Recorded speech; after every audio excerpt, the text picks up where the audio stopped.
A single shooting near the White House has now changed America's immigration debate forever.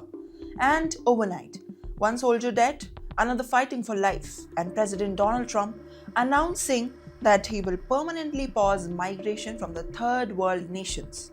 Hey everyone, this is Naavya BBal and you're watching TimesXP. Today's story is developing fast and raising huge questions across the United States.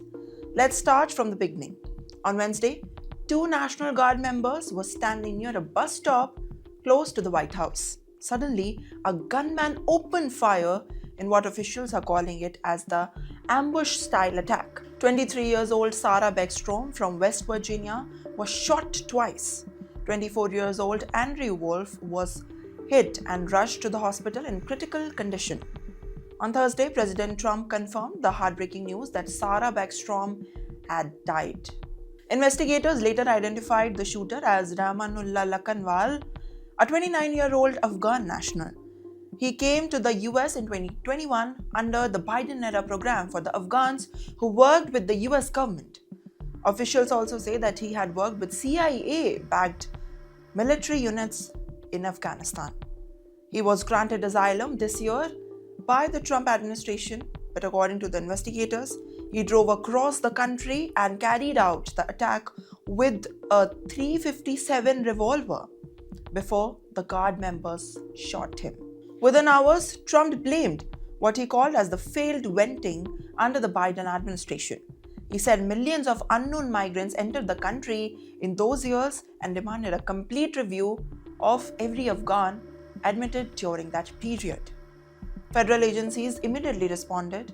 USCIS stopped processing all Afghans' immigration cases almost immediately. Homeland Security began reviewing asylum approvals under the Biden, and Trump announced a much bigger step.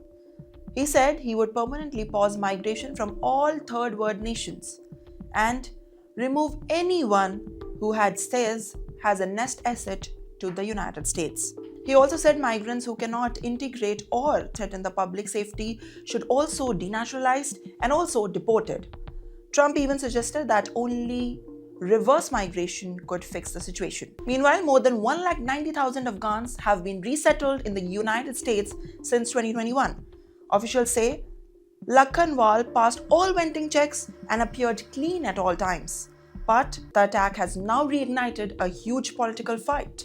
As emotions rise, Trump has ordered 500 more National Guard troops to Washington, even as a federal judge has questioned the legality of the deployment. So, what do you think? Will this attack change America's immigration policy forever? Or this is just political pressure after a shocking tragedy? Tell me what you think in the comments.